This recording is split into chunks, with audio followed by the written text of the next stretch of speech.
El proyecto que contiene la resolución de los acumulados 06 y 07 del 2011 deseo hacer las siguientes observaciones.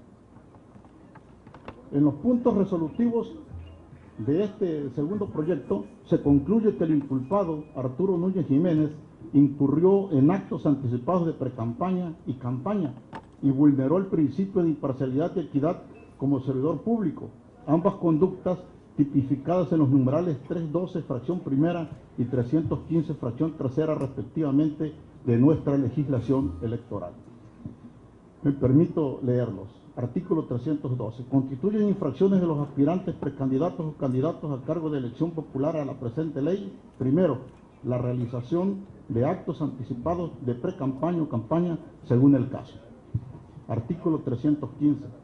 Constituyen infracciones a la presente ley de las autoridades o los servidores públicos, según sea el caso, de cualquiera de los poderes federales, locales, órganos de gobierno municipales, órganos autónomos y cualquier otro ente público. Nos vamos a la fracción tercera. El incumplimiento del principio de imparcialidad establecido por el 134 de la Constitución Federal cuando la conducta afecte la equidad de la competencia entre los partidos políticos, entre los aspirantes precandidatos o candidatos, según sea el caso. Como se puede observar, nuestra legislación sustantiva no es precisa cuándo y cómo se concretiza tal conducta.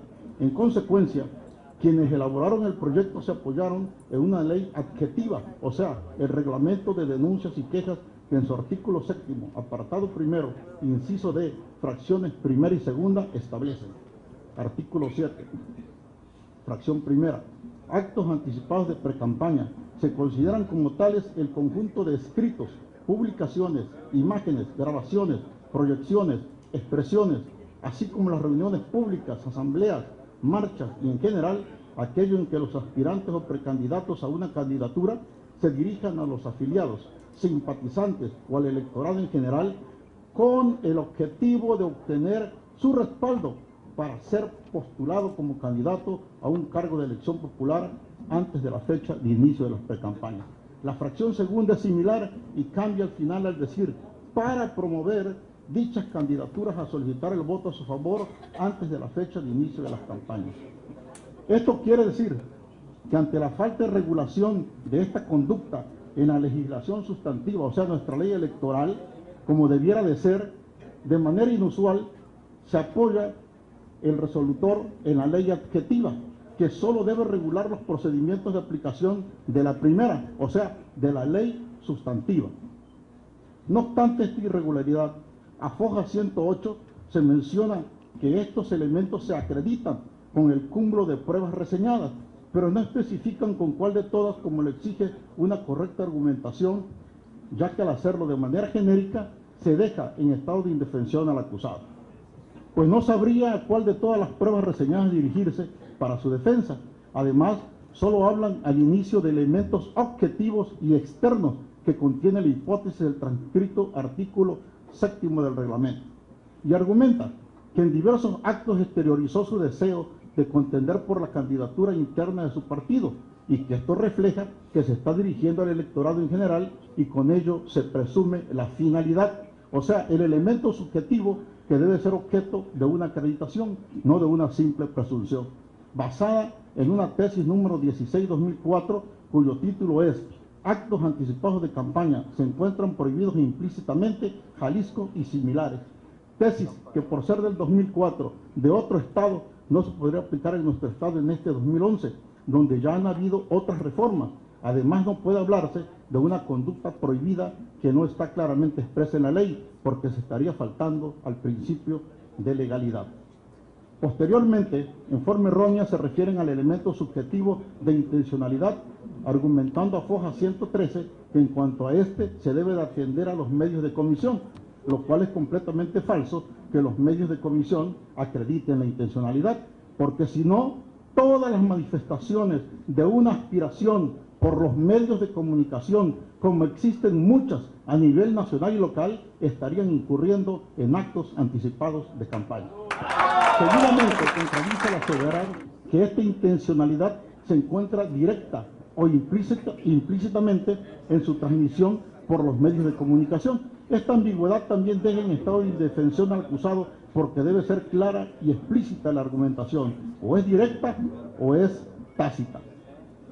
De igual manera, es importante señalar que al referirse a la contestación de las quejas acumuladas, la considera el resolutor como una confesión tácita, simplemente porque dice que reconoce que lo hace con la intención de dar a conocer a la ciudadanía su labor legislativa.